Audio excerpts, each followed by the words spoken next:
God is not a man, so he does not lie. He is not human, so he does not change his mind. Has he ever spoken and failed to act? Has he ever promised and not carried it through? Somebody say, that's my God. This morning, I want to speak to all of us this entire day about being pregnant with a promise, but time seems to have betrayed you.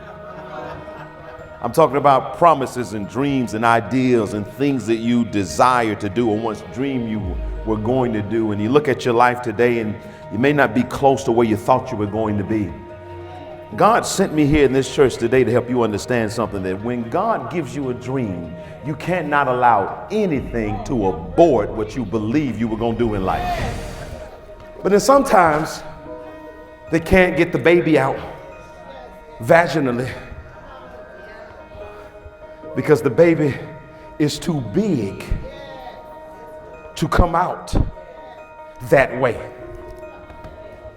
See, there are certain ways we expect for God to bless us.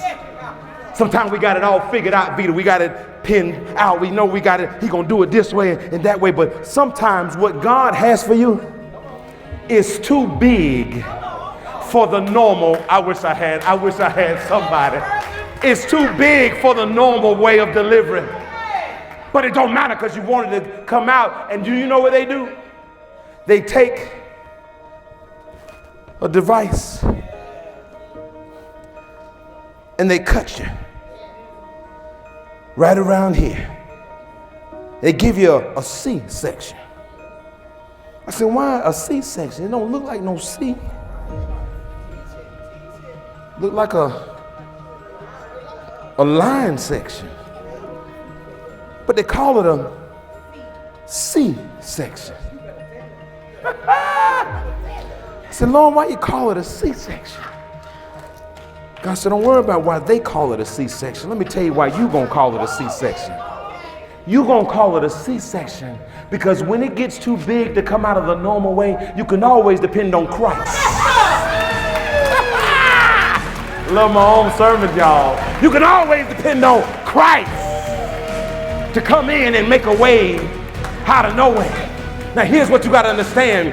If you can't afford to be cut, you will never give birth to something bigger than your gut. I wish I had a church in here. I done told God, cut me, God. There's some stuff in me. There's a ministry in me. There are churches in me. There are lives in me that are going to be saved. And I'm going to have to be cut. I'm going to have to be cut by haters. I'm going to have to be cut by my enemies. I'm going to be cut by those that don't like me. But I will give you a more sure word. God will make a way out of no way.